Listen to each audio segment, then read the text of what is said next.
Good morning, Kentuckiana. It is 6 a.m. here on your Wednesday. The Ohio River still on the rise this morning. Today, though, it is set to hit its highest point before finally receding. Just ahead, though, the mess and the muck that it is already causing around the city and the cleanup efforts that are underway. I'm saying good morning to you, Kentuckiana. I'm Grace McKenna. And I'm Jim Stratman. We've been watching that water continue to rise day over day over day. Matt, the fact that it's finally going to hit its highest point this morning, I think a relief for some people as we start turning towards the cleanup and what comes next. That's right, you guys. Yeah, good morning to you. We are finally at that crest level. This has been a long time coming, but we're at those maximum heights that the Ohio River will be at. So 37 feet is what we're expecting. We're getting closer and closer to it. They're just about a fifth of an inch away from there, and we're going to continue to see those levels stay at 37 feet as we go throughout the next upcoming days. We really will not see any noticeable amount of recession until we head into the early parts of Friday morning. As we head further on into Friday, the levels will begin to gradually recede, and then we will have that we'll be back in that minor flood stage as we head into the later parts of the weekend. And as we head into next week by Monday, that's whenever the river levels should be returning back to normal. So we do still have a long way ahead of us. There's lots of cleanup that has to occur as well. But temperatures here are in Louisville. We're at 36 degrees, so a chilly start to our day. The rest of us sitting in those lower 30s as well. 30 Valley Station, 28 near Shepherdsville, and we also have 32 for you guys near Seymour. Now headed into the next upcoming hours, these clouds developing across southern Illinois are going to be headed our direction. We're going to give you an update on those rain chances that will be developing later on into our Wednesday. Quick look at your traffic details this morning. We're still moving along nicely. You'll notice that on our traffic cameras from TriMark, we are continuing to look good on I-65, Lebanon Junction, moving along there, and also I-65 at Western Kentucky Parkway. If anything changes, we'll let you know. Thank you very much, Matt. Today, the Ohio River again set to crest after several rounds of severe storms last week. The National Weather Service saying that things are going to top out around 37 feet. That's more than 20 feet higher than the water level normally sits, and it would make it the 8th highest crest on record. And once the waters finally do go down, it is going to leave behind quite the mess. Yeah, Gabriel Gonzalez is live this morning from Waterfront Park with a look at all of that. Gabe. Hey, good morning, Jim and Grace. Yeah, we are right under 64 right now. Waterfront Park, the Big Four Bridge is that way. The 2nd Street Bridge is that way.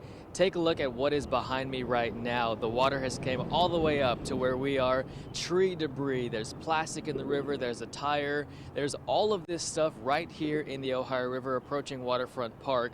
Now, Mayor Craig Greenberg continues to urge safety around these floodwaters because it is this high. And according to the mayor, the Ohio River was above 35 feet and is expected to rise at least another foot or two before cresting today. There's so much debris in the water. The current is so incredibly fast. These are not safe conditions to be in. Please do not kayak or canoe or boat in these flood waters at this time. You're putting yourself and first responders at risk. Now, the mayor says he's asking people not to put themselves in unnecessary danger after saying he saw people kayaking in these floodwaters. Now, let's talk about some drop-off sites for debris like tree debris. There are free drop-off sites that are open at 2 o'clock this afternoon and stay open until 7. And there are 9 total locations, including Shawnee Park, Tom Sawyer Park, Highview Park, and Fern Creek Park. Metro Public Works says only tree debris will be accepted, and the drop-off sites will also be open on Saturday morning starting at 8 o'clock in the morning. And don't forget, for a full list of all of those drop-off sites, you can head to our website, WHAS11.com, click on the GMK tab to see where else you can drop off some tree debris. And we are going to be maybe walking around here seeing if we can show you any other flooding areas. And don't forget, if you see a barricade, turn around, don't drown. Jim. Thank you very much, Gabe. A 5th Kentuckian has now died because of these floods. Governor Andy Beshear announcing yesterday that the crews did recover the body of 50-year-old James Dishon in Bullitt County. Authorities found Dishon in the floodwaters off of Lee Booth Road, which is near South Preston Highway. They say that he was found close to his truck. They believe that he was on his way home when he got caught in the high water. Authorities have not released any other details, but say the incident is a reminder to not drive around barricades.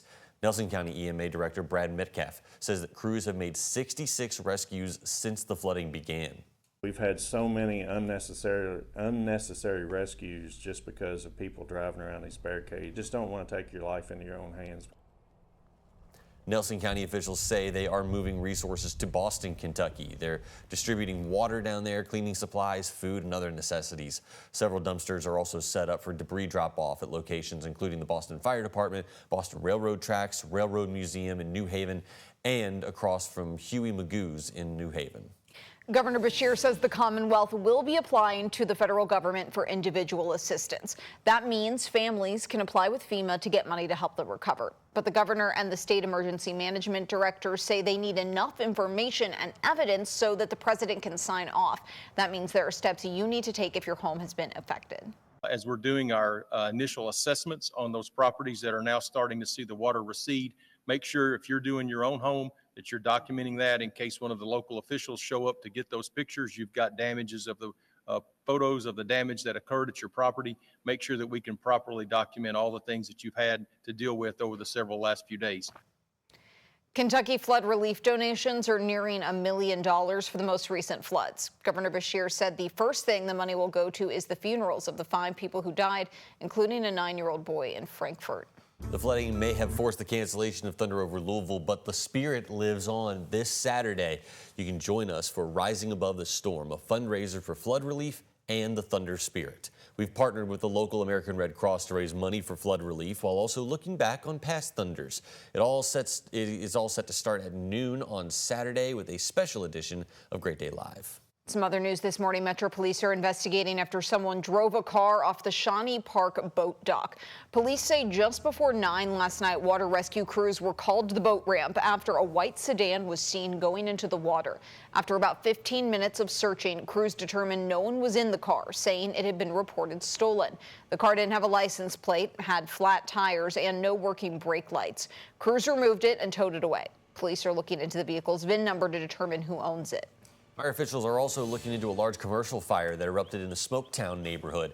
This was the scene around 11 p.m. last night. It happened at a 1-story building on the 900 block of St. Paul Court. The building collapsed while crews worked to put out those flames. Luckily, no injuries were reported, and arson investigators say they will be looking into that cause.